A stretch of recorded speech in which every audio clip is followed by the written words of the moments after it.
Olá, seja muito bem-vindo a mais uma entrevista do Entre Fios. Eu sou Gustavo Ferreira e comigo estão também Patrícia Moraes e Pedro Maíton. Olá, um prazer estar aqui. Boa tarde a todos, bem-vindo, Thales. Bom, o nosso convidado de hoje é um artesão tanto da vida quanto da palavra. Ele que é poeta, produtor cultural, contador de histórias e fazedor de sonhos. Ele já publicou vários livros, entre eles Mar Original, Três Golpes d'Água e, mais recentemente, a trilogia Sarau. Morador do bairro Curió, em Fortaleza, ele tem forte atuação na vida central, na vida cultural da cidade. Ele vive também naquela canção de Sérgio Sampaio que diz: um livro de poesia na gaveta não adianta nada. Lugar de poesia é na calçada. E é para tirar a cultura da gaveta que conversamos agora com Thales Azigon. Olá, Thales, seja bem-vindo. Olá, pessoal do Entreviews. Um grande prazer estar aqui conversando com vocês. E eu tenho certeza que vai ser uma conversa muito deliciosa. Assim esperamos, Thales. Essa é a intenção. Bom, vamos começar nossos blocos temáticos. Então, para a primeira pergunta, quem faz sou eu mesmo. Thales, seguinte, você é um dos idealizadores da biblioteca comunitária Livro Livre Curió. Além do acervo multimídia, o espaço oferece cursos, atividades culturais e mediações de leitura. Quando surgiu a ideia de criar uma biblioteca comunitária? A ideia de ter uma biblioteca é algo que vem da minha infância, porque eu cresci numa casa que não tinha livros, né? Uma casa como qualquer casa de pessoas das periferias. E quando eu descobri que existiam bibliotecas e que as bibliotecas eram lugares bem interessantes, que eu queria estar nelas sempre, eu começava a brincar com os pouquíssimos livros que eu ganhava de algum vizinho, ou que alguém me dava, eu juntava esses livros e colocava na sala, assim. Mas a ideia, assim, de construir a Livro Livre Curió, ela veio a partir de um curso que eu dei na UFC de produção de eventos literários. E a minha aluna, a Anitta Moura, ela falou sobre o movimento Livro Livre Ceará, que ela criava pontos de compartilhamentos de livro. E eu vi que se encaixava muito bem essa ideia lá na sala da minha casa, porque a minha mãe, que é esteticista, ela usa a sala de casa para trabalhar, e aí a minha casa sempre tem um fluxo muito grande de pessoas. Aí eu pensei, por que não fazer um ponto de compartilhamento de livros? Só que por causa da minha história, né, por causa do que eu estudo, do que eu pesquiso, do que eu realizo, essa ideia que ia ser só um simples ponto de compartilhamento, ela foi ganhando naturalmente uma dimensão maior. E quando eu inaugurei esse ponto, já não era um ponto, já era mesmo a nossa biblioteca comunitária, a Livro Livre Curió, que teve aí a adesão de amigas, amigos, inclusive uma das grandes amigas minhas doou a primeira prateleira de livros, e aí a ideia foi só tomando uma proporção maior a cada vez que mais pessoas conheciam e se apaixonavam pela ideia da biblioteca comunitária. Bom, Thales, mas teve alguma iniciativa anterior que te inspirou a fazer isso? Olha, eu participo do movimento dos saraus daqui de Fortaleza, dos saraus de periferias, né? E eu já conheci alguns exemplos de ações, de atividades, mas não tem assim, uma ação específica do qual eu me inspirei, assim. Realmente, a minha maior inspiração é a Anitta Moura, assim, é o movimento Livro Livre Ceará, que inclusive funciona até hoje. Thales, quais foram as principais dificuldades enfrentadas pelo projeto no início? As dificuldades não só da nossa biblioteca comunitária, mas de qualquer biblioteca comunitária, principalmente quando ela é de iniciativa assim como a nossa, popular, totalmente desligada a uma instituição, né? Nós não somos uma ONG, nós não temos ligação com nenhum tipo de igreja ou partido político ou algo assim, né? Somos totalmente independentes. Iniciativas assim, elas têm como dificuldade maior a questão da sustentabilidade, né? De fazer com que a ideia ela possa ter recursos para que ela se mantenha e para que também ela se amplie, né? Porque, ao contrário do que as pessoas possam imaginar, uma biblioteca não é só uma estante de livros. Uma biblioteca é muito mais do que isso, ela tem serviços, ela precisa de manutenção, ela ter uma atuação dentro da comunidade onde ela está inserida, e tudo isso requer recursos. E durante muito tempo, a biblioteca, e até hoje, assim, de verdade, a biblioteca é mantida principalmente com os meus recursos, né, do meu trabalho. Então, talvez essa era a primeira grande dificuldade. Eu acho que que eu acho que não chega a ser uma dificuldade, mas era um grande desafio, era fazer com que a biblioteca ela se tornasse relevante para o meu bairro, né? Porque até então eu tenho um trabalho muito grande assim em Fortaleza, eu já fiz muita coisa, 15 anos de produção de eventos literários, apesar de só ter 31, fazendo 32 agora, eu comecei muito cedo. Então, eu tinha essa movimentação e essa habilidade, mas eu estava chegando no curió, assim, não fazia muito tempo que eu estava lá, apesar da minha mãe ser uma das pessoas que construiu a sua própria casa, né, ela estava dentro dos mutirantes, então ela tinha esse conhecimento, mas para mim, pessoalmente, seria um grande desafio de tornar a biblioteca relevante para a comunidade, mas aí eu contei, né, com a minha mãe, e ela é, com toda certeza, assim, a figura central para que a biblioteca tivesse a repercussão que a biblioteca tem hoje no bairro. Thales, eu quero continuar falando ainda sobre a biblioteca, e a gente sabe que ela funciona com um sistema que não tem cadastro nem prazo de devolução. Então, eu queria que tu falasse como é que vocês montam e organizam o acervo. Nós somos uma biblioteca livre, né? O nome já denuncia, né? Denuncia não, na verdade, anuncia. Livro livre curió. E a minha observação, porque também você tem que entender que a biblioteca ela também parte de uma longa pesquisa, de uma longa vivência minha com essa questão, né? De vários pontos que eu pude observar, criticar e ver dentro do campo das políticas públicas de livro, leitura e literatura que eu vi que não funcionava e que não davam certo, eu pude aplicar na biblioteca, né? Tipo assim, se a biblioteca tivesse sido o meu trabalho de pós-graduação, seria uma grande prova, né? E uma das coisas que eu observava era que uma biblioteca comunitária ela não poderia afastar os possíveis leitores e leitoras, porque, ora, essas pessoas elas já foram negadas o direito de ter acesso a esse tipo de material, que elas tinham todo o direito de ter, né? As pessoas não possuem livros em casa, né? As bibliotecas escolares, elas são paupérrimas, né? Quando elas estão funcionando para as alunas e para os alunos. A gente teve recentemente um caso, né, do ex-prefeito de Fortaleza, quando ele assumiu, a primeira atitude dele foi de fechar as bibliotecas escolares. Então, assim, são pessoas que são as moradoras e os moradores das comunidades, elas não têm quase nenhuma relação com o livro, o objeto. E colocar barreiras e colocar dificuldades tornar uma biblioteca ineficaz. Então, a minha decisão foi, quanto menos barreira, melhor. Não tem ficha catalográfica, não tem registro de livro, não tem prazo de devolução, e a gente vai trabalhar com a questão da confiança, do sentimento de comunidade. Afinal, a gente está numa comunidade, todo mundo se conhece.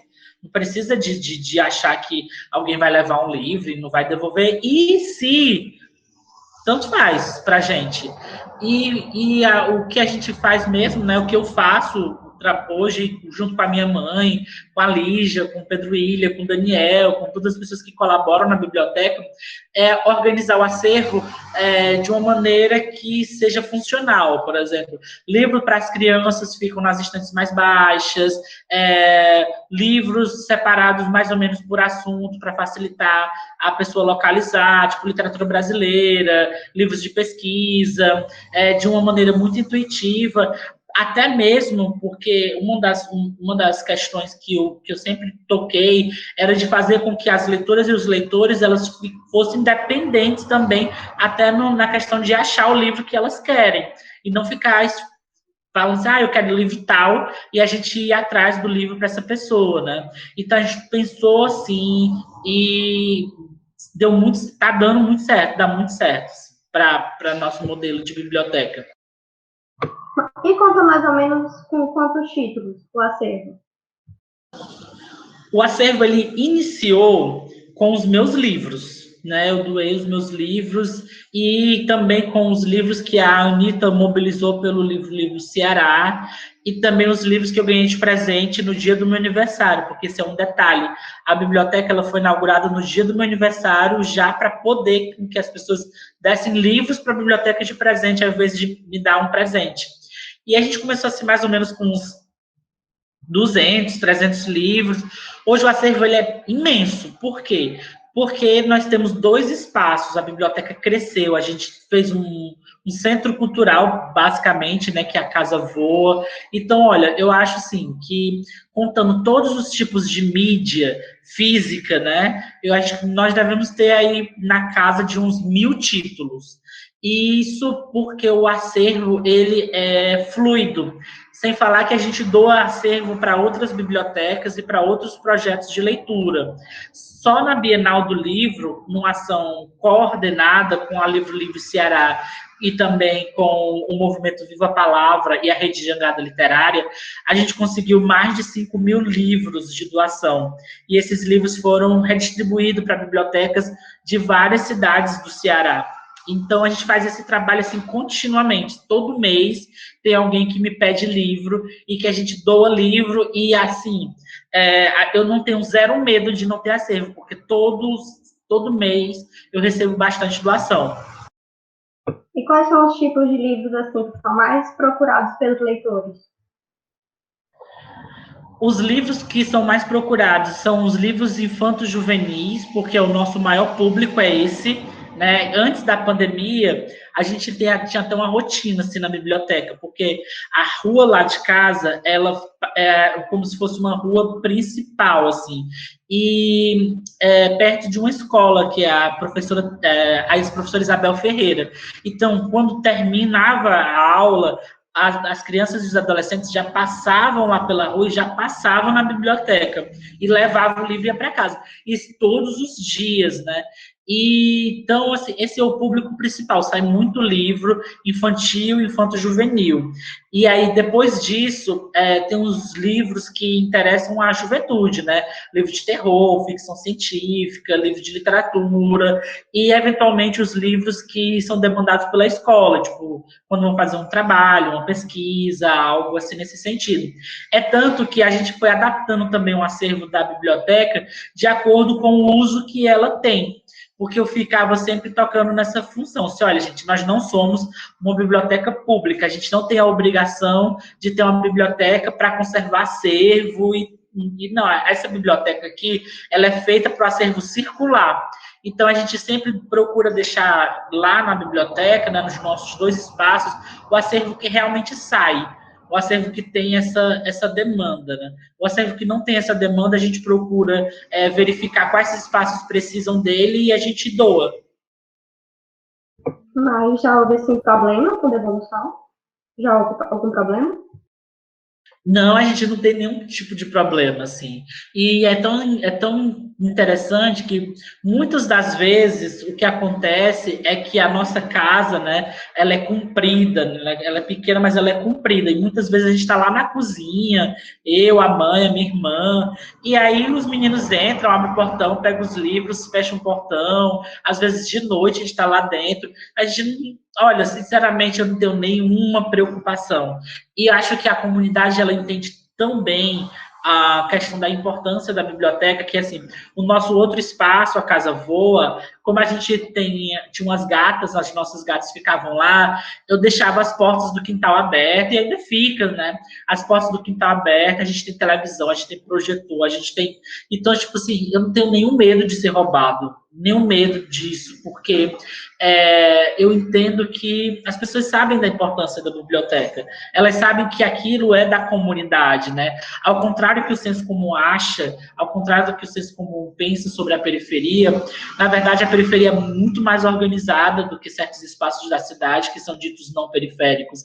E eu acho que essa organização, ela também, ela tem uma certa ética, assim, tipo, quando as pessoas entendem que aquilo é realmente realmente da comunidade, isso é preservado. Ah, Thales, mas por que não preserva, sei lá, praça, não preserva? Porque isso não é construído com as pessoas, entende? Porque ninguém pede a opinião delas, porque elas não estão dentro do processo. Diferente da nossa biblioteca, né? A biblioteca, ela é totalmente pensada junto com o bairro. Eu tive a ideia inicial, eu fiz ela acontecer, mas, assim, a biblioteca é realmente de todo mundo, e eu vejo isso pelas crianças, pelos adolescentes, assim, as crianças que frequentam mais a biblioteca, elas têm esse discurso, né, a nossa biblioteca, e isso é muito legal, assim, de ver que dá certo esse tipo de pensamento posto em prática.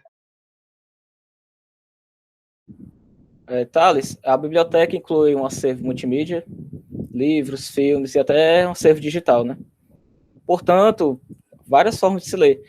Para você, qual a importância da leitura para a nossa própria coletividade e o que é possível ser feito para torná-la ainda mais acessível?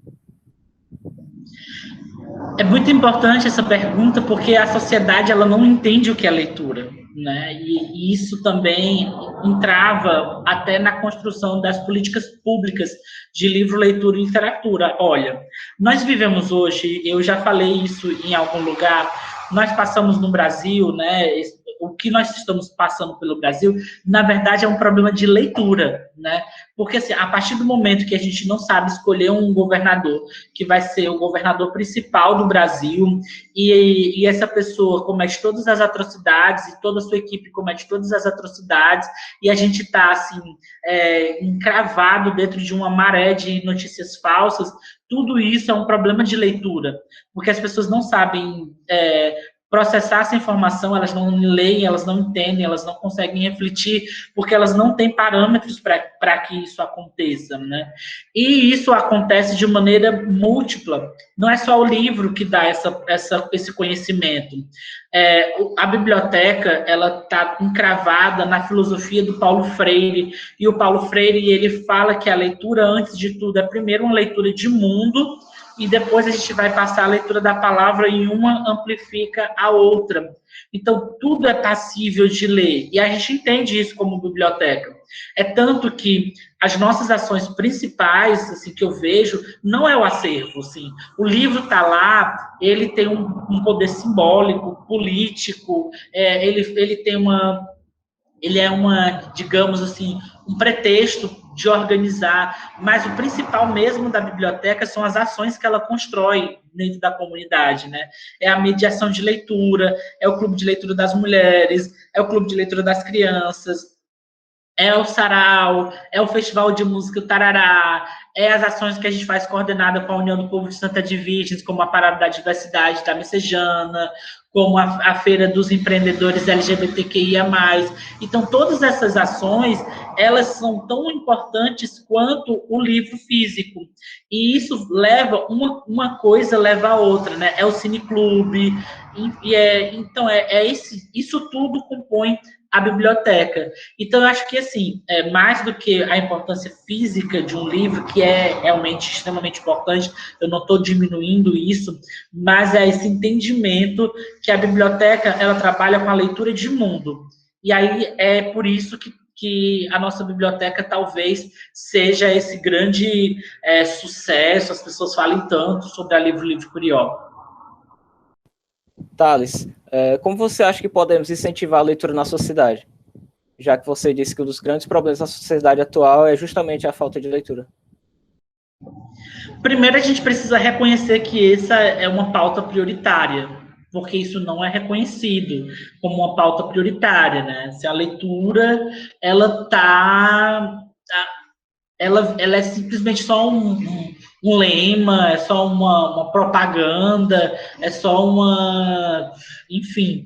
Mas, assim, a partir do momento em que a gente levar realmente a sério de que a leitura, ela é uma ferramenta fundamental de desenvolvimento social, econômico, político, a gente começa a ter uma modificação na sociedade. E, assim, vou falar da nossa cidade, né, de Fortaleza.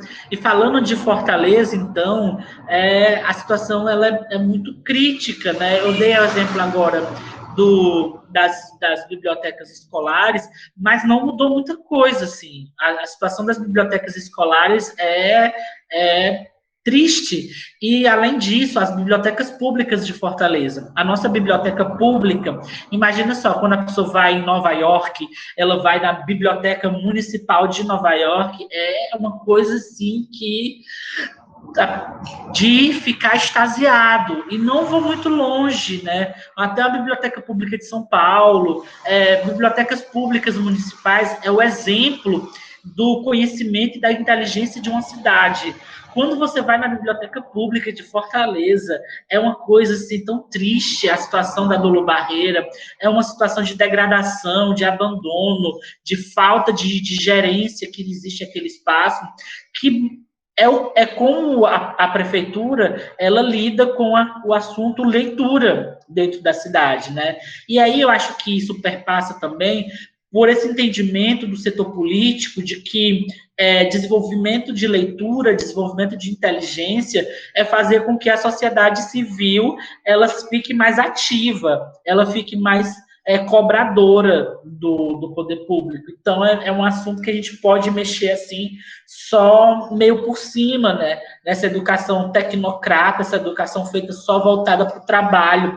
Então, eu não vejo assim como mudar realmente de verdade, de maneira sistêmica e global, né? E a situação da leitura na cidade, no país, se não tiver uma mudança de perspectiva política. E isso passa por muitas coisas, passa por bibliotecas públicas, comunitárias, em todas as comunidades, bibliotecas públicas, municipal e estadual, que sejam dignas desse nome, bibliotecas escolares, um programa de mediação de leitura que funcione de maneira municipal e estadual, e uma educação voltada para a leitura, voltada para a formação leitora. Então, todos esses pontos, sinceramente, isso não é fórmula mágica, isso não é uma coisa que as pessoas não saibam, né? Isso é o óbvio. Agora, para fazer o óbvio, às vezes requer muita vontade política, que é o que a gente não tem. Thales, você acha que estamos, então, reféns dos órgãos públicos ou nós, como cidadãos, podemos mudar esse panorama? Olha, se tem uma pessoa que acredita no poder da sociedade civil, sou eu, né? Tipo, a biblioteca Livre Curió é exemplo disso. A gente não esperou o poder público, a gente não esperou ninguém para fazer o que a gente tem que fazer e o que a gente precisa fazer. E esse é o discurso que eu falo com as pessoas, inclusive, né? Eu digo assim, para quem apoia a Livre Curió, inclusive financeiramente, eu deixo muito nítido esse, olha, você não está fazendo caridade, né? Tipo assim, apoiar a biblioteca não é apoiar a caridade, você está fazendo um investimento social de médio e longo prazo que vai repercutir no bairro, que vai repercutir na cidade, que vai repercutir no estado, porque o que a gente está construindo lá no Curió, só há vai fazer 3 anos agora, no dia 31 de março, já tem frutos que são visíveis, né? Já tem, inclusive, uma parte da comunidade, das crianças da comunidade, assistem a aula online lá na biblioteca, porque nas casas delas não tem internet, ou a mãe dela não tem um celular. As crianças vão lá pegar papel, caneta, tesoura. O mais óbvio, a gente oferece para as crianças e para os adolescentes insumos e materiais básicos que o Estado não oferece, que a cidade não oferece, que as famílias não oferecem, porque elas não têm condição de oferecer, né? Então, eu acredito que muito no nosso poder de ação. Contudo, sendo bem sincero, o que é o poder público, né? O poder público é um gestor do dinheiro público, né, do nosso dinheiro, e o que ele faz de uma maneira muito ruim, muito mal feita. Então, se a partir do momento que tem uma entidade, uma instituição, um poder que gere o meu dinheiro, que gere o seu dinheiro e não consegue oferecer resultados com o nosso dinheiro, a gente tem que cobrar, né, a gente tem que cobrar, a gente tem que falar, a gente tem que denunciar, a gente tem que protestar, a gente tem que... Olha, eu acho que nós somos pacíficos e passivos demais diante a situação administrativa do nosso país, né? Porque é lastimável, lamentável que a gente não consiga investimentos reais para setores estratégicos. A educação é um setor estratégico e a gente teve aí recentemente vontade de tirar dinheiro do Fundeb, tirar dinheiro da educação para comprar vacina, que era uma coisa que devia ser óbvia, devia ter, né? Então, assim, é importante nós agirmos, extremamente importante, mas é importante a gente também estar a paralela a isso, cobrando e atuando também de maneira incisiva diante o poder público. Você disse que praticamente a Biblioteca Livro Livre Cearense ela incentivou a realização da Livro Livre Curió. Então, essa sua iniciativa já influenciou também a outras pessoas uma ideia de contribuir com a leitura na comunidade ou em outras comunidades? Sim, então, só para a gente...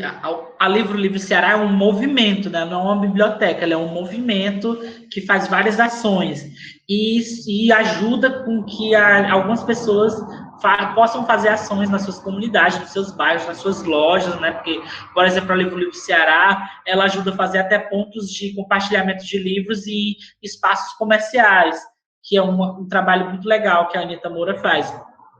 Agora sim, a Livro Livre Curió, a gente ajudou a construir a Livro Livre Quintal Cultural, que fica lá no Bom Jardim. A gente já ajudou a fazer muitas outras iniciativas, a gente já doou livros para outras bibliotecas, né?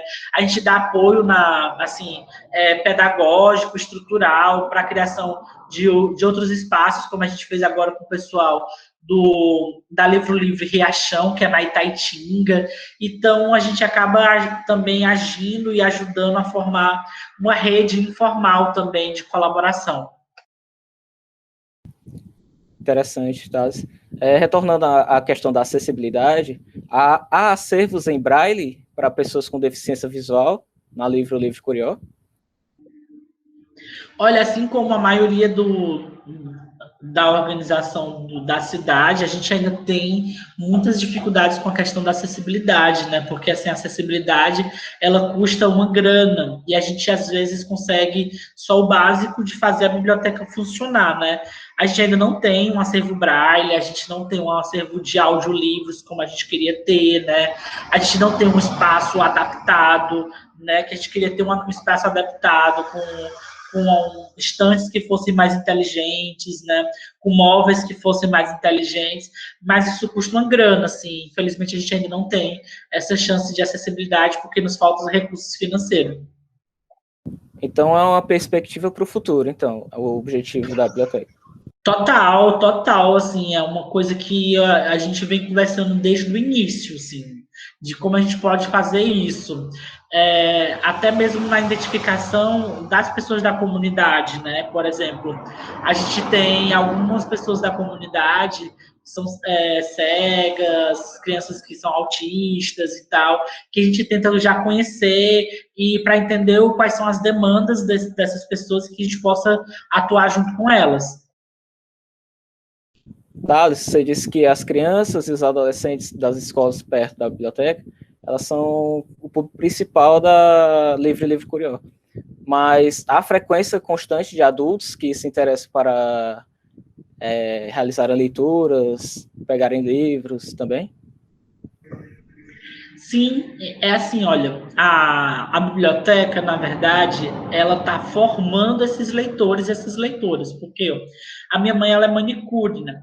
E, assim, a profissão de esteticista, de manicure, é uma profissão que dá muita intimidade com as pessoas. E a minha mãe é muito entusiasta da biblioteca, assim. E a biblioteca, ela teve um impacto, assim, de uma maneira significativa na vida dela, porque quando a gente montou a biblioteca, ela estava passando por uma depressão muito grande por causa da perda da minha avó e mãe dela, né? Então, assim, a biblioteca fez com que ela ganhasse uma nova energia de vida. E foi nessa época também que ela Por exemplo, ela passou a ler a Conceição Evaristo, que é uma escritora brasileira contemporânea, que é incrível, e ela se apaixonou pela Conceição Evaristo, porque a Conceição Evaristo ela tem uma literatura muito próxima de quem é mulher da periferia. E isso fez com que ela se entusiasmasse de uma maneira que ela é uma multiplicadora de leitoras, assim. A minha mãe incentiva com que as clientes dela se transformem em leitoras, né? Criem, passem por esse processo. E, além disso, a gente também tem as mães das crianças, os pais das crianças que vão ali vendo o que está acontecendo e vão se aproximando lentamente. Mas o trabalho com adulto é muito mais difícil que o trabalho com criança, porque está muito mais sedimentado na vida dessas pessoas as preocupações mais corriqueiras, né, de trabalhar e conseguir o mínimo para sustentar a casa deles e delas, né? E aí a gente conseguir convencer, aproximar e mostrar, assim, que olha como é interessante, assim, olha como a leitura pode ser uma outra perspectiva de entretenimento, né, de convivência com a comunidade. É tanto que o ponto principal das nossas ações são a socialização, porque através da socialização a gente consegue fazer com que as pessoas entendam assim, a importância do livro, da leitura, da poesia, da literatura, e é isso que a gente vai fazendo, e uma ação de longo prazo, assim, não é uma coisa que vai, mágica, assim, tipo, de repente chegou a biblioteca e todo mundo virou leitor lá no Curió, não é, né? É uma coisa que é demorada e é trabalhosa. Thales, você disse que a biblioteca está formando leitores, né? Então, dentro do espaço, é comum a Livre Curió ser procurado por adultos que não tiveram acesso à educação ao longo da vida para serem alfabetizados? As pessoas que não são alfabetizadas, elas têm muita vergonha, principalmente porque a gente vive dentro da era da informação, onde tudo é demandado, esse conhecimento do código escrito, né? A gente está vivendo uma pandemia, tudo bem que na periferia a gente não está conseguindo fazer um isolamento, a gente não teve esse direito, não teve esse privilégio de conseguir fazer um isolamento, mas muitas das coisas estão se automatizando, inclusive na periferia, né? WhatsApp, compra pela internet, e isso requer das pessoas que elas entendam e consigam compreender o código escrito. E quem não sabe fica assim, extremamente envergonhado. É um estigma social ser analfabeto. Essa palavra, inclusive, né, analfabeto, analfabeta, que é uma palavra estigmatizante, né, para essas pessoas. A minha mãe, que ela tem uma intimidade muito grande com as pessoas da comunidade, ela sabe quem não sabe ler. E às vezes ela conversa muito comigo, ela diz assim, olha, Thales, essa pessoa, ela não consegue ler. E aí ela tem esse desejo, né, porque ela já foi educadora infantil há uns anos atrás, ela tem esse desejo de trabalhar com a educação de jovens e adultos, formando turmas pequenas para, né, dar esse conforto de a pessoa não ficar com vergonha.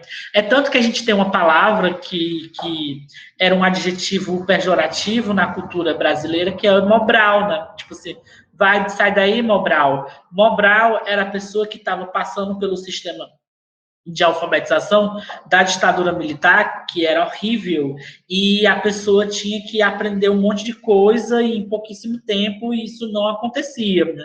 Então, já era estigmatizante. Então, ir para a escola, para as pessoas mais velhas, algumas delas ainda têm isso como um estigma. Por isso que é um assunto delicado, assim, mas a gente está observando isso e a gente também quer atuar nessa parte. Thales, em um primeiro momento que a gente se falou, você falou do anexo da Casa Voa. Por causa da alta demanda, você acabou tendo que anexar. E isso a gente vê como o projeto impacta as pessoas da comunidade. Mas para você, como é que a biblioteca comunitária ela tem transformado a realidade do bairro Curió? A gente tem alguns dados assim que são simbólicos, né? E tem outros que são práticos. Primeiro é a questão de identidade. O Curió, infelizmente, a gente ainda vive dentro do estigma de ter sido o bairro que deu nome a uma chacina, né? Que foi a grande chacina da Messejana, mas antes de ter esse nome de a grande chacina da Messejana foi a chacina do Curió. Então o bairro ele passou a ser conhecido por causa dessa chacina, que aí está rolando até hoje, com o envolvimento da Polícia Militar do Ceará, e ainda as pessoas que deveriam ter sido punidas não foram punidas. E a biblioteca, ela trouxe, assim, um outro assunto para se falar do bairro.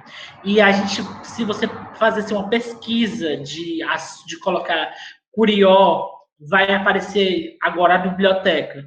Então não vai mais aparecer só a chacina. Isso já é uma mudança muito significativa, assim, porque a questão da autoestima, para quem é morador de uma periferia, ela é uma questão muito forte, porque as pessoas não querem ser vinculadas, não querem ser chamadas de faveladas, não querem ser chamadas de periféricos. A gente consegue reverter isso, né? A gente transforma isso numa luta, numa identidade, numa afirmação. Sou sim da periferia, sou sim um poeta periférica e tal. A gente consegue fazer isso em um determinado parcela da comunidade, mas isso assim, pro geralzão, assim, para a galera toda, ninguém quer assim, ter essa pecha de favelado, de periférico, de periférica, né?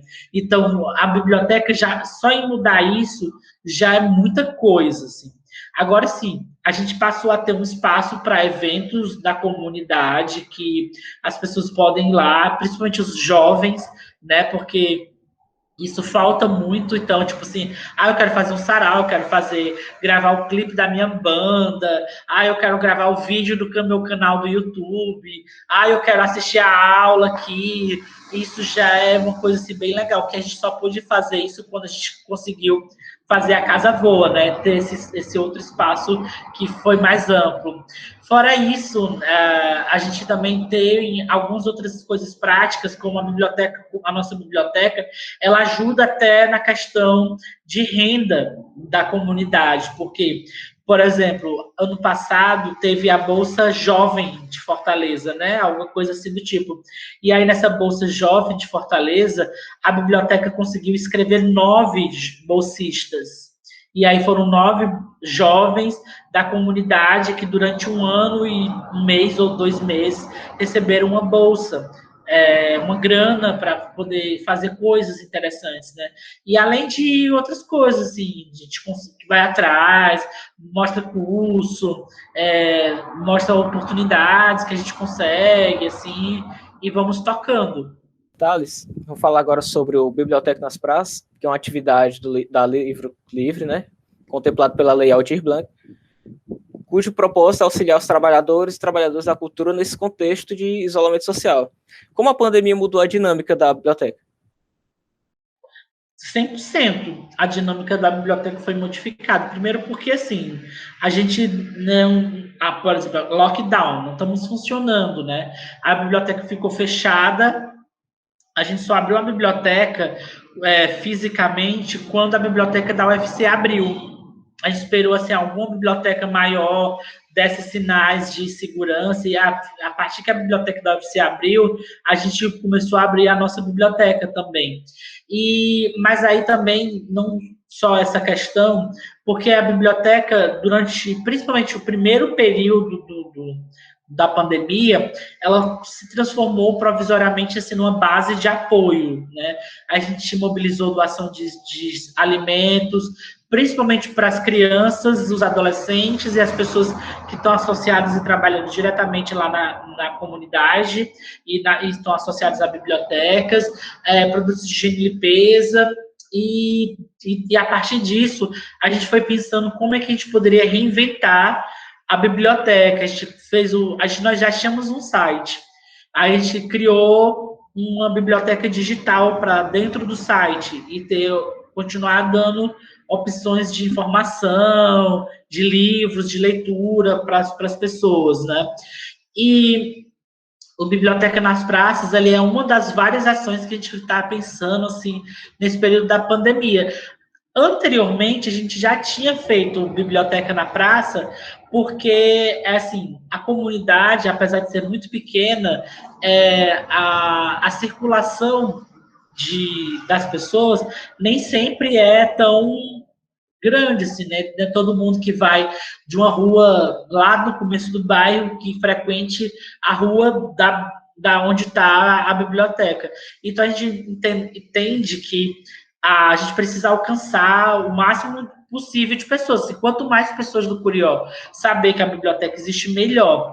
E aí, por isso que a gente foi para a praça, para fazer as ações lá na praça, mas chamar a atenção de todo mundo que a biblioteca existe, né? E outra coisa que a gente fez era as programações que eram físicas, a gente passou a fazer online, né? O Clube de Leitura das Crianças nas lives que aconteceram durante um bom período. Agora a minha mãe está fazendo o Clube de Leitura das Mulheres durante o lockdown também online. E assim, não tem o mesmo impacto para a comunidade, porque o processo de alfabetização digital, de saber mexer no celular, de ter um celular, de ter internet, é uma coisa que é poucas pessoas, né? Não é uma coisa assim como todo mundo tivesse lá no bairro. A gente, às vezes, naturaliza tanto por ter um celular, por ter uma cadeira, por ter um computador em casa, de achar que todo mundo tem essa estrutura, né? Mas não. Boa parte das pessoas lá do bairro não tem. E aí as ações elas não ficam tão fortes como quando a gente está presencialmente. Mas, em compensação, todas essas ações que a gente passou a construir online ajuda para projetar a biblioteca para fora da comunidade. E isso é estratégico para a gente conseguir pessoas que apoiam a biblioteca, fazer a biblioteca continuar funcionando. Porque também era uma angústia muito grande, Pedro, para a gente, quando a pandemia chegou, será que eu vou ter, Thales, né, principalmente, será que eu vou ter que fechar a biblioteca, porque eu não vou ter mais dinheiro para manter a biblioteca, já que eu mantinha a biblioteca com os meus recursos próprios, né? Isso foi a minha grande angústia.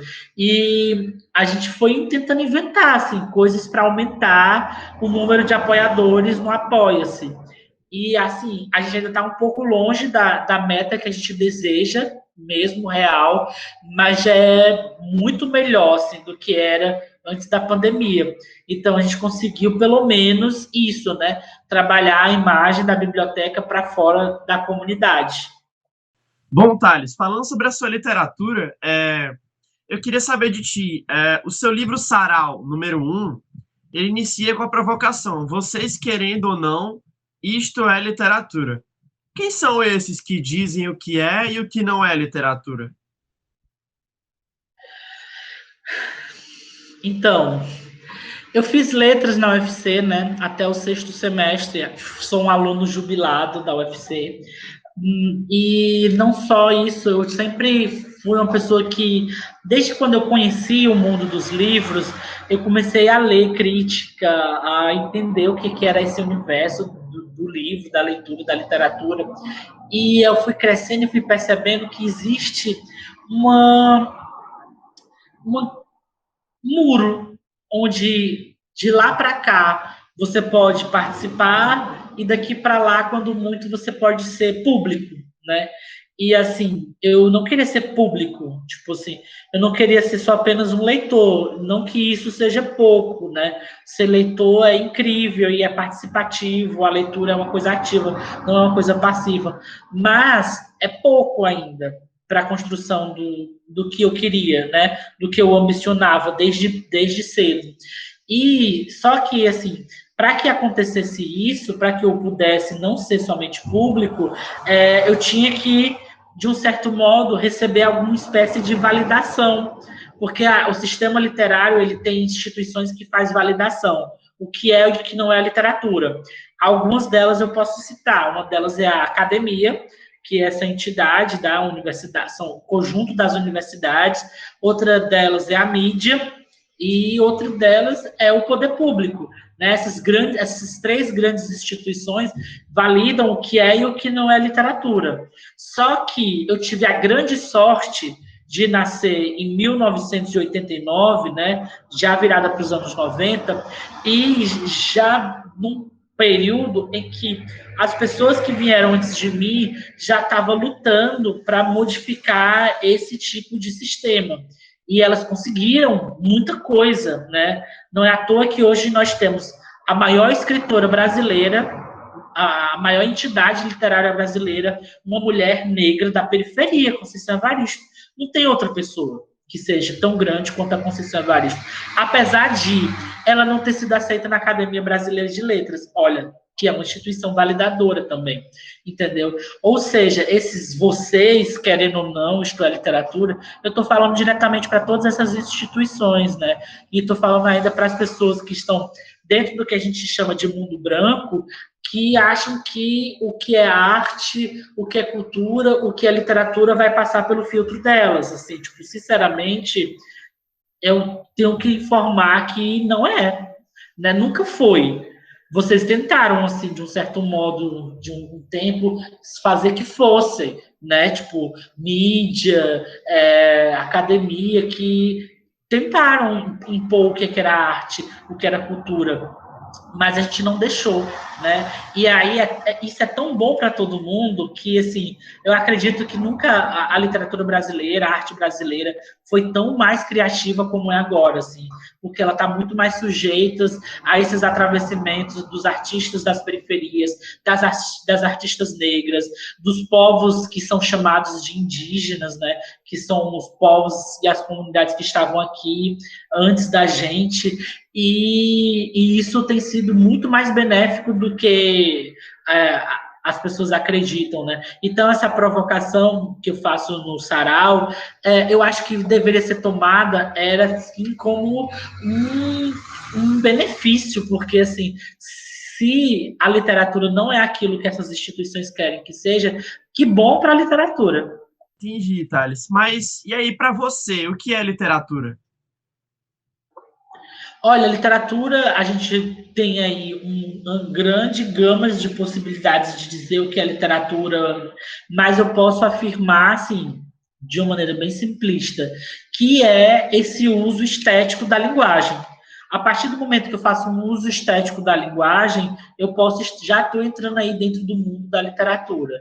Apesar de a gente ter vivido até hoje não, até pouco tempo atrás, que hoje a gente não está mais vivendo isso, a validação de que literatura era somente aquilo que passava dentro do sistema literário escrito, né? E aí seria o mundo do livro. Mas a gente tem toda uma gama de fenômenos da cultura oral, como a cultura popular, as cantigas, os poemas, os ditos, as histórias, tudo isso que está dentro do campo da oralidade, e até um tempo atrás era tirado, era colocado fora da literatura, hoje voltaram, né, a figurar dentro dessa coisa que as pessoas chamam de literatura. Então, para mim, assim, o que está dentro do campo do uso estético da linguagem artístico é literatura.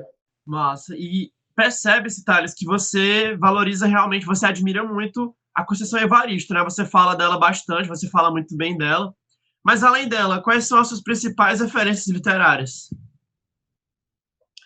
Olha, a Clarice Lispector uma vez escreveu uma crônica, acho que foi para o Jornal do Brasil, não sei se foi, eu não estou enganado, mas acredito que tenha sido para o Jornal do Brasil, em que ela fala assim dos livros da vida dela. Aí ela vai dizer que depende da vida, né? Porque ela já teve várias vidas e cada vida que ela teve um livro que foi importante. E assim, eu também, do mesmo modo da Clarice Lispector, já tive referências, sim, várias, né? Manuel Bandeira, que foi um poeta que eu era apaixonado pelo Manuel Bandeira, né? Até hoje gosto muito.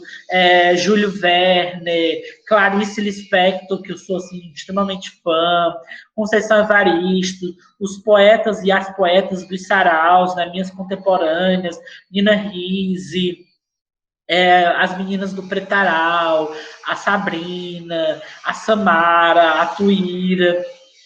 toda essa galera que está aí vive fazendo, né?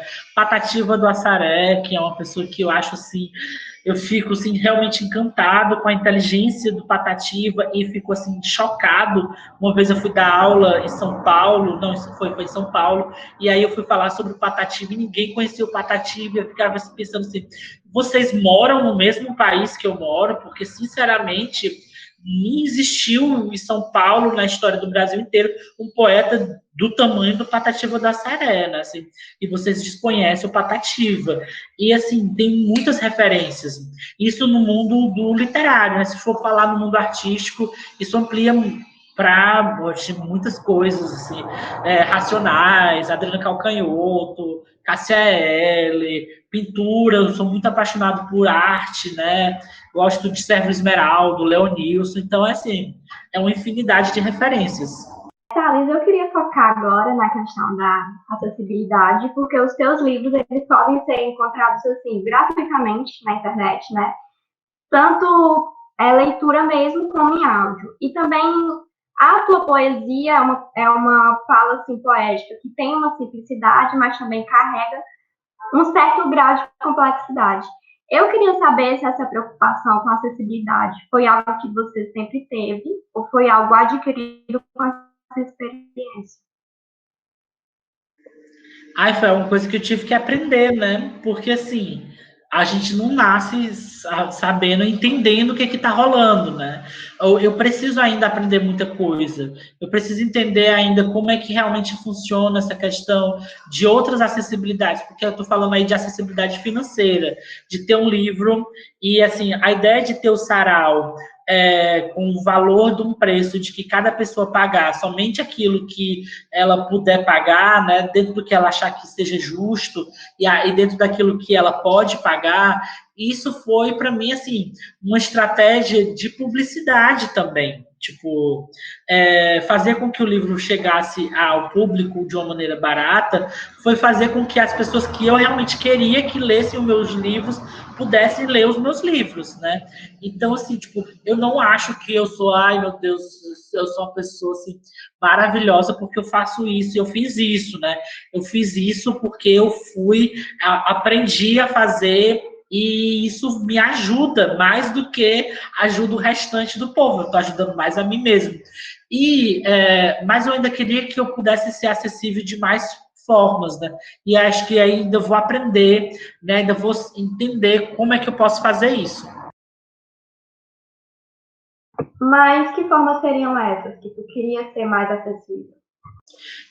Saber como é que eu posso agregar pessoas que possam transformar minha poesia numa poesia visual para as pessoas que não escutam, né? Fazer com que a minha poesia tenha nuances sonoros para as pessoas que não enxergam, né?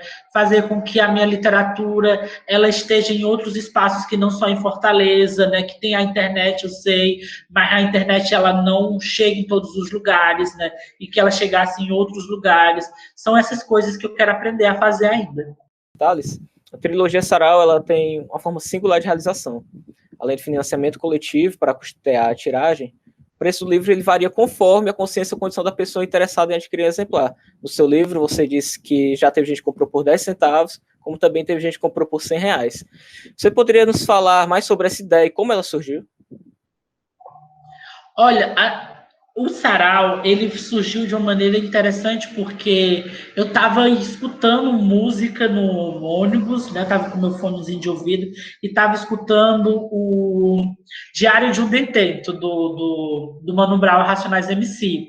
E aí tava lá, aqui estou mais um dia sob o olhar sanguinário de um vigia. Aí eu comecei a refletir sobre o Diário de um Detento e eu fui entendendo que o Diário de um Detento, assim, a ideia poética desse poema, né, dessa música, não é muito diferente da ideia poética de uma outra obra da literatura nacional que se chama Morte e Vida Severina, do João Cabral de Melo Neto, um poeta erudito, né, um poeta que é aclamado pela universidade. Aí eu ficava pensando assim, por que é que o Mano Brown ele consegue atingir muito mais pessoas do que o João Cabral de Melo Neto no Brasil, né? O que o Mano Brown faz que o João Cabral de Melo não soube fazer ou não estava dentro do poder dele de ação? Aí eu fui pensando, entendendo assim, cara, o Mano Brown, primeiro que ele consegue conversar, mesmo de uma maneira sofisticada, porque é sofisticado a estrutura poética do Diário de Detento, mas ele consegue falar sobre o que importa para as pessoas, ele consegue construir um cenário, ele consegue falar a linguagem que as pessoas querem, né? Que as pessoas entendem, não só que as pessoas querem, que as pessoas conseguem compreender, porque as pessoas não são burras, assim, como muita gente acha, né? Que assim, não vai entender isso aí não, é muito sofisticado, o povo é burro. Mentira, assim. Todo mundo tem capacidade de entendimento. Às vezes a linguagem, ela tem certas nuances que aí é mais difícil, a gente tem que requer maior tempo, né? E aí, depois eu fiquei pensando também na questão de distribuição. O Mano Brown, ele é distribuído à revelia do que ele quer ou não, porque muita é pirataria, né? Desde a época da fita, que a gente pegava e colocava lá no toca-fita, esperava ter um especial, Racionais, a gente gravava o especial da rádio e tinha ali o Mano Brown para escutar e o Racionais escutar quando quisesse. Isso era, assim, praticamente gratuito, né?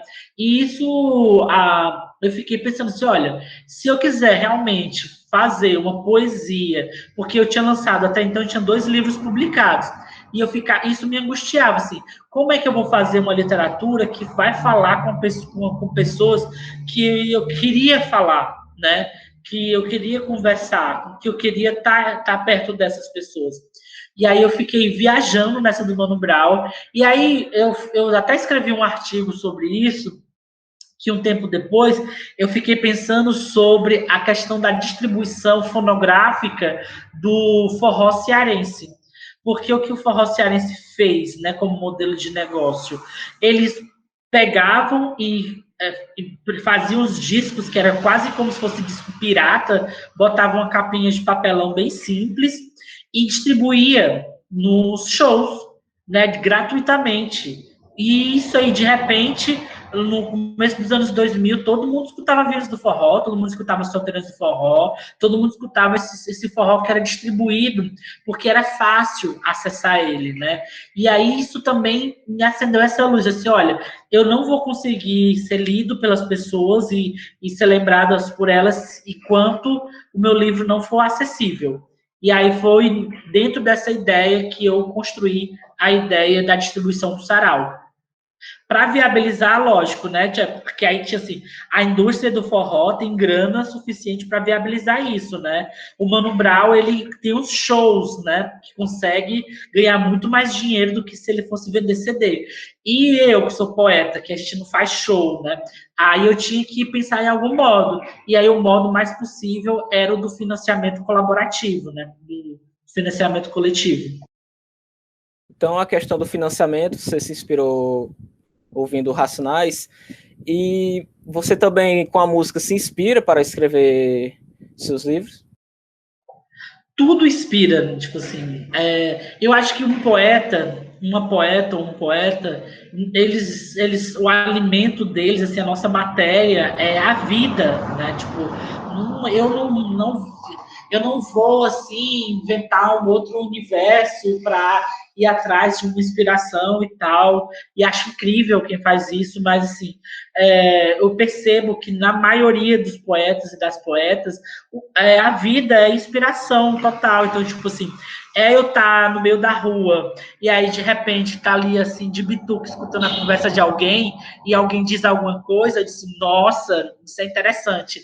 Aí eu já memorizo e já vou usar isso como um assunto de um poema, ou então um acontecimento, uma notícia de um jornal, ou então mesmo uma música, um filme, um documentário, uma discussão, né? Muitos poemas nascem, principalmente os poemas políticos que eu escrevo, eles nascem de determinadas discussões, porque esse lance da rede social, né, faz com que a gente se exponha muito, e às vezes gratuitamente, e às vezes assim, tipo, a gente tá com aquela opinião naquele momento e nem queria dizer aquilo daquele modo que a gente queria dizer, e aí a gente acaba criando um monte de inimizade.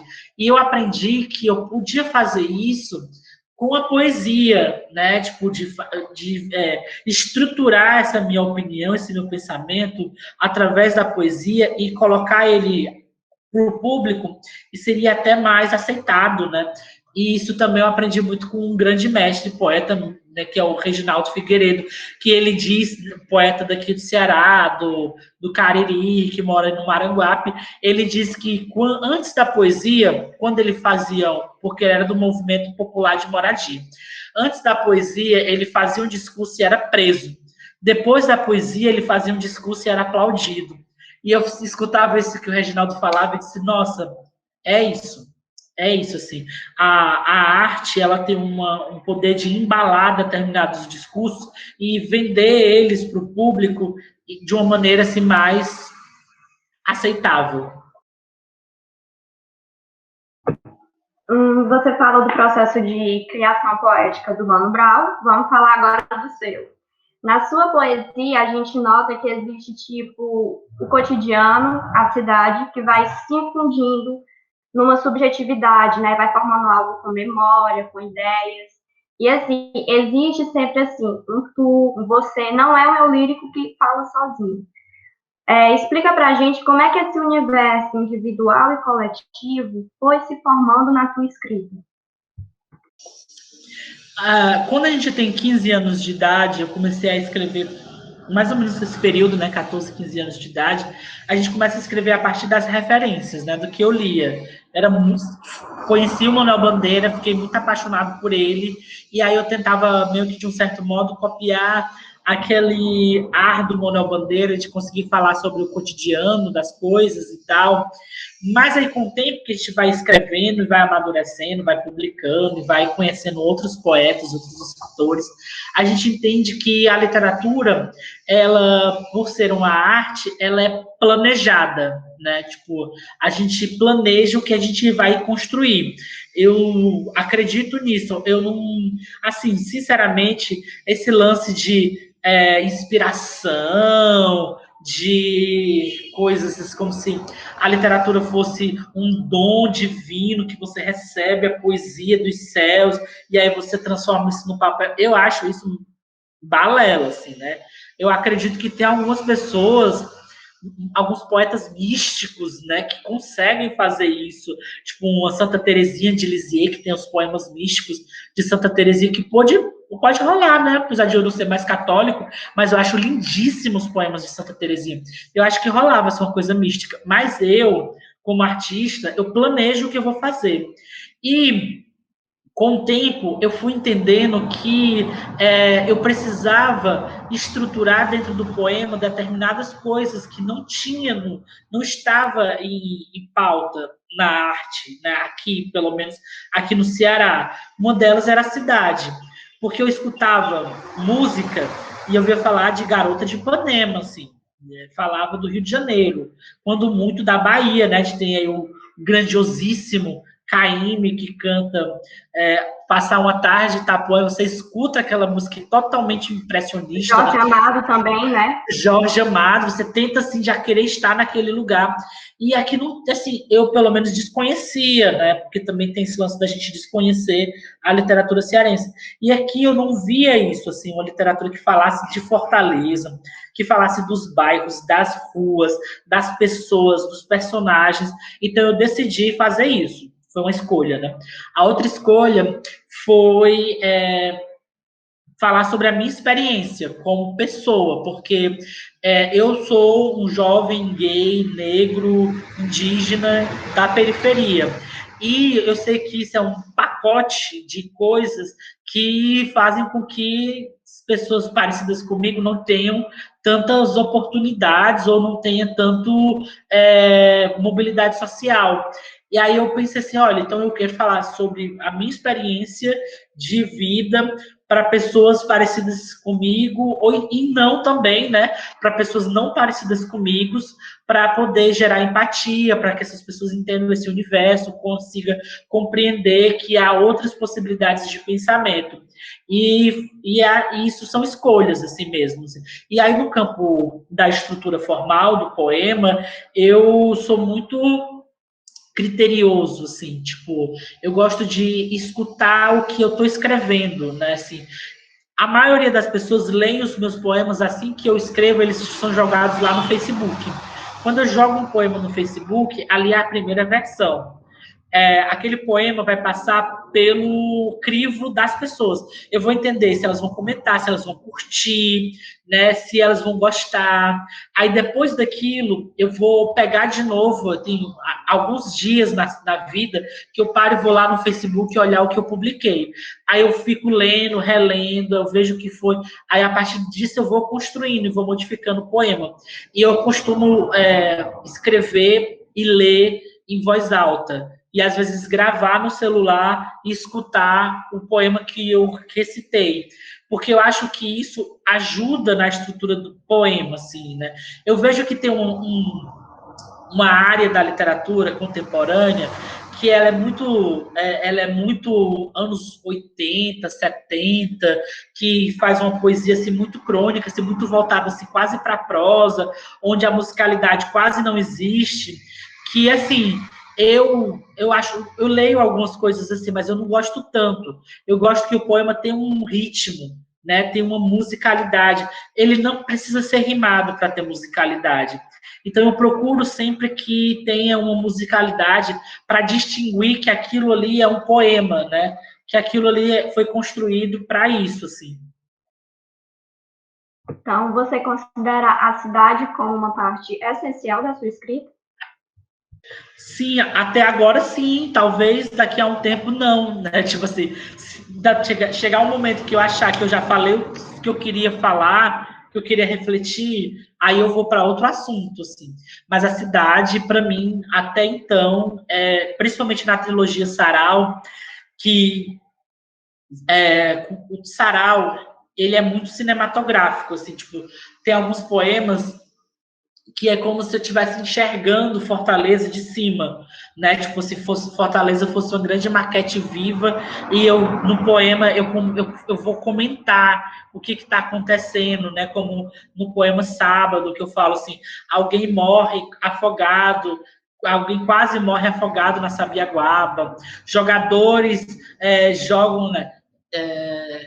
Não vou lembrar se exatamente, aí falo da pessoa que está comprando pão de trás da Avenida C, e isso é muito recorrente durante o sarau, porque eu queria também mapear poeticamente essa cidade e tirar também o foco de Praia de Iracema também.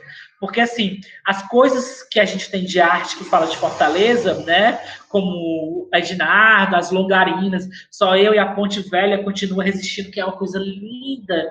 Esse poema é lindo demais. Mas é muito só para Iracema. E Fortaleza é gigante, né? Fortaleza é um bairro, é uma cidade que está crescendo todos os dias. Olha, eu e a professora Silvia, nós estudamos os imaginários sobre a cidade de Fortaleza. E realmente a gente mapeia canções. E a maioria das canções falam sobre a praia de Iracema. Isso aí que você falou é muito verdade. Infelizmente, a periferia de Fortaleza é pouco retratada. Me diz assim, e você, qual é a imagem que você tem de Fortaleza? Porque você acabou de falar que queria falar dela poeticamente. Então, que Fortaleza é essa?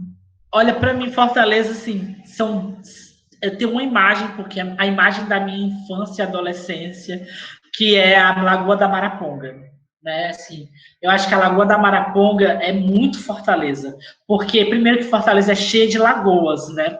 É uma cidade cheia de lagoas. E também a Lagoa da Maraponga, ela pega muito do poente também, assim, tipo, a gente quando passa no horário quase noite, é muito bonito de ver o pôr do sol na Maraponga. E aí eu gosto muito dessa imagem. Aí a outra imagem que eu passei a amar e a admirar e a retratar é a da nossa floresta, do Curió, os nossos parques, os nossos bichos, né? Essa coisa das ruas, assim, que eu acho, tipo, muito interessante. Mas se eu fosse falar paisagem, eu diria Lagoa da Maraponga. Você acabou de falar da Lagoa da Maraponga e é uma figura que aparece na tua poesia. Então, qual é a relação tua com o bairro? Ah, sim, eu amo a Maraponga, porque, primeiro, a Maraponga assim, a Maraponga, ela já tem esse nome, né, que se a gente fosse tentar traduzir do tupi, seria mais ou menos como o barulho da água. E talvez, e assim, a minha avó, ela foi uma das primeiras moradoras daquele território como Maraponga, né? Já com esse nome de bairro. E eu cresci na Maraponga, nasci na Maraponga, cresci na Maraponga, e eu ficava achando interessante, porque assim, tinha muito riacho. Hoje está quase tudo aterrado, né? Mas tinha muito riacho, tem a lagoa, tinha muita árvore no meio da rua. Então era tipo assim, era um bairro que era muito interessante para mim, porque era muito natureza. Eu me sentia muito livre na Maraponga. Eu circulava naquelas ruas tranquilamente, não tinha medo e tal. Então essa relação é muito, muito bonita. E aí depois eu fui percebendo, assim, num lado mais místico, que há uma predisposição artística tem muitos artistas que moram na Maraponga, muitos, assim, artistas famosos, né? Pessoas que, por exemplo, tem um disco do Ricardo Bezerra chamado Maraponga, né? O Léo Nilson, o artista visual, ele passava férias na Maraponga.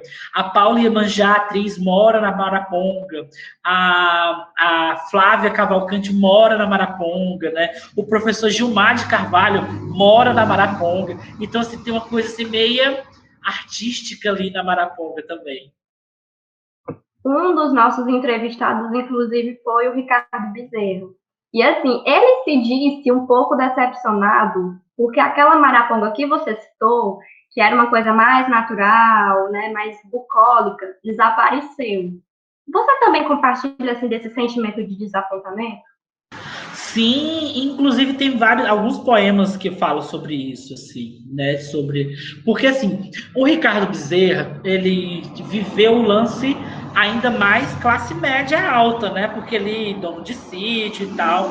Eu, como era pobre, eu vivi uma coisa que era muito melhor do que esse lance de classe média, que era as personalidades. Eu conheci todas as personalidades por causa das histórias da minha avó, Chico Pitoroco, Bebe Água, Cancancão, Gererê, Aquinha. Então, tudo isso aparece, inclusive, nos meus poemas. Eu falo sobre essas personagens da comunidade.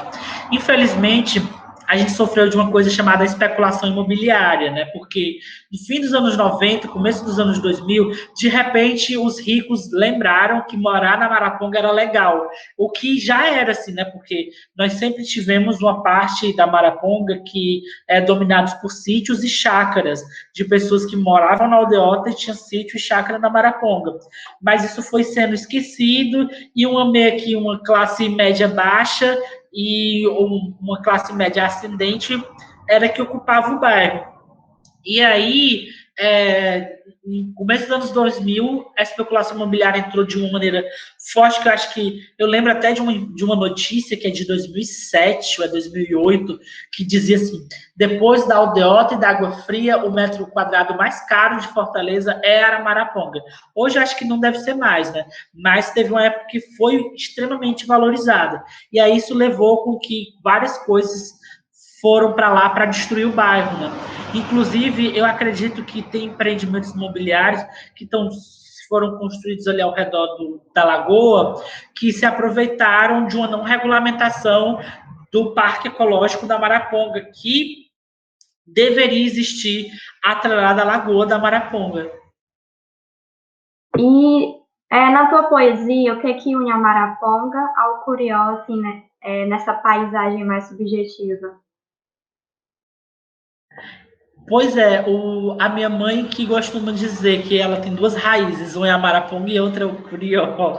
Eu, talvez, por ser de uma outra geração, e até porque eu sempre fui muito circulante, talvez eu não tenha tantas raízes como a minha mãe costuma dizer e afirmar, né?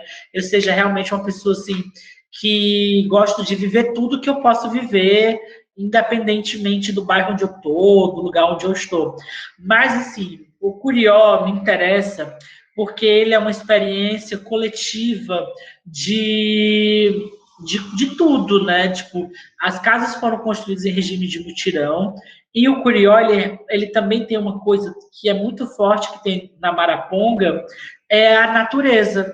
A gente tem a única floresta de mata atlântica de Fortaleza no Curió, né? Que é a área do Curió, que é a floresta do Curió. E eu adoro, assim, tipo, eu me sinto muito melhor num lugar que tenha árvores, que tenha parque, que tenha floresta, que tenha campo, né? Eu acho que a gente se sente muito melhor. Hoje eu estava conversando com o meu amigo poeta Reginaldo Figueiredo, e ele disse, cara, a gente está construindo demais, a gente tem que parar de construir, né? Que a terra não aguenta mais construção. E aí eu tenho lido muito Ailton Krenak também. E acho que realmente já deu, assim. Já deu de concreto, já deu de apartamento, já deu de construção. A gente tem que deixar que o planeta se regenere, né? Tipo, que as árvores cresçam, que o mato cresça, que os bichos tomem os seus espaços de volta, que do jeito que tá não dá mais certo. Então, Thales, sendo a poesia a arte da palavra, como e com que idade você descobriu e se encantou pelo poder da palavra?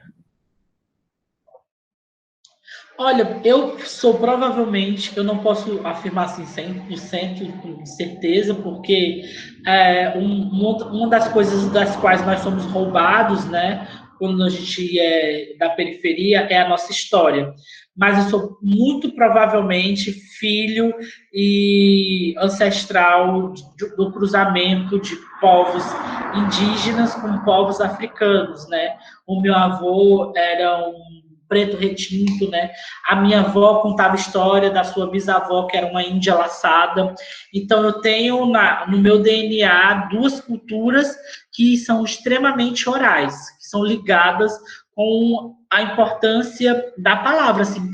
É tanto que até pouco tempo, né, tipo, uns 20, 15 anos atrás, quando eu era jovenzinho, eu era muito acostumado a ver um sistema de compra e de venda que era totalmente baseado na confiança. Assim, tipo assim, o aluguel. Não existia um contrato de aluguel. Você chegava lá, você quer alugar? Alu, como é que é? Aí estava ali feito o aluguel, né?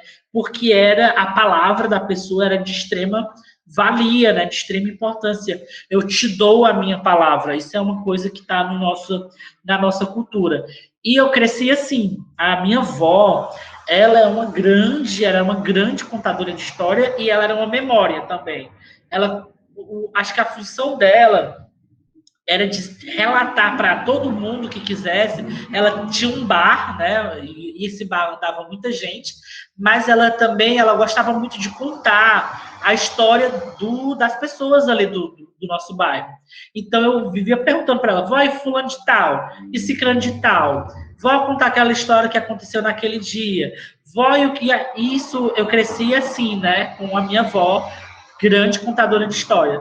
E aí, uma outra coisa que também para mim foi um elemento importante foi a música, porque cresci no bar, praticamente tem bar, tem radiola, né? E a gente tinha radiola, e depois foi um som de disco, e depois um som de CD. Aí eu tinha radiola, então a gente passava o dia escutando música o dia todo. Então eu nasci já dentro de uma família e dentro de uma comunidade que dava importância máxima ao uso da palavra. Thales, a entrevista está muito legal, é muito interessante tudo isso que você traz para a gente, você tem realmente muita bagagem e tal, mas a gente vai precisar encerrar daqui a pouco, então a gente vai pular já para algumas perguntas que a gente acha que são mais pertinentes. Então a Patrícia pode te questionar agora sobre um tópico interessante. Vamos lá, Patrícia. Você já falou da Conceição Evaristo, inclusive você e ela seriam os curadores da Bienal Internacional do Livro no Ceará, que vai acontecer aqui em 2021. Por causa da pandemia, conta como é que esse evento vai ser realizado. Então, eu acredito que, assim, o governo do estado do Ceará está realmente extremamente preocupado com o que tem acontecido no contexto do sanitário, né, de saúde, E a gente que está na Bienal, a gente nem tenta ficar puxando esse assunto, porque a gente entende que há prioridades, assim, né? A prioridade é que todo mundo esteja vacinado, todo mundo esteja bem, para que possamos ter uma boa Bienal, né? Inclusive, que ela seja, se ela não puder ser totalmente presencial, que ela seja pelo menos mista, presencial e online, que eu acho que é isso que a gente deseja. Mas, assim, até últimas informações que eu tive, a Bienal ainda se mantém em 2021, né? A não ser que realmente precisemos, de uma maneira excepcional, fazer essa transferência. E a Bienal, ela, independente de qualquer coisa, ela vai acontecer, porque ela é um dos principais eventos no calendário cultural, artístico e turístico do Ceará. Mas, inicialmente, o que vocês estavam planejando? Olha, assim, o tema da Bienal, a gente não saiu o tema, mas a gente sabe que ele vai passar e perpassar pela questão da diversidade, que é uma questão que foi uma grande luta política nossa, né, das bibliotecas comunitárias, dos movimentos de saraus, a gente conquistou isso, né? O que a gente acabou fazendo na última Bienal deu uma repercussão muito positiva para o evento e também para as pessoas, para o público, que acharam interessantíssimo a última Bienal que aconteceu, rostos e assuntos que nunca tinham entrado de uma maneira tão forte como entraram na Bienal. Então, assim, o que eu e Conceição Evaristo e a Coordenadoria do Livro Leitura do Ceará, da COPLA, da Secretaria da Cultura, na figura da Gorete Albuquerque, que é a coordenadora e é uma pessoa extremamente inteligente, capaz, e o Fabiano Piuba, o secretário da Cultura de Fortaleza, nós estamos pensando em trabalhando uma Bienal que seja pautada nas diversidades. Então, talvez essa próxima Bienal vai continuar seguindo a onda da Bienal passada, mas de uma maneira muito mais drástica, né? De uma maneira muito mais diversa de verdade. Então, eu acho que as pessoas podem esperar uma Bienal onde elas vão aprender muito, muito mesmo. Porque eu acredito que um dos benefícios da diversidade é a aprendizagem, né? É a aprendizagem, porque você tem contato com outros discursos, outras vidas, outras histórias, e acho que vai ser por aí que vão rolar as coisas. Então, Thales, a gente está se encaminhando agora para o final da entrevista. A gente até tinha mais perguntas para fazer para você, mas por conta do tempo a gente não vai poder se alongar muito, porque tem outras equipes querendo fazer entrevistas hoje com o professor. Então, antes da gente fechar, você gostaria de dar mais alguma palavra? Então, quero agradecer vocês o programa e também dizer que assim, estamos sempre disponíveis.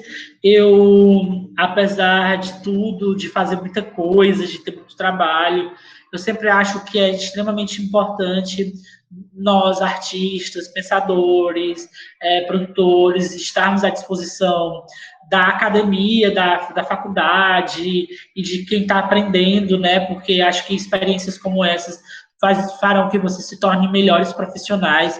E é isso, sim. Quero agradecer demais e foi ótimo. Gostei bastante. Muito bem, pessoal. Então, essa foi a nossa entrevista com o poeta Thales Azigon. Thales, muito obrigado de verdade por ceder para a gente um pouco do seu tempo. Obrigado à Patrícia e ao Pedro por me ajudarem nessa entrevista com o Thales. E obrigado também a você que assistiu até aqui.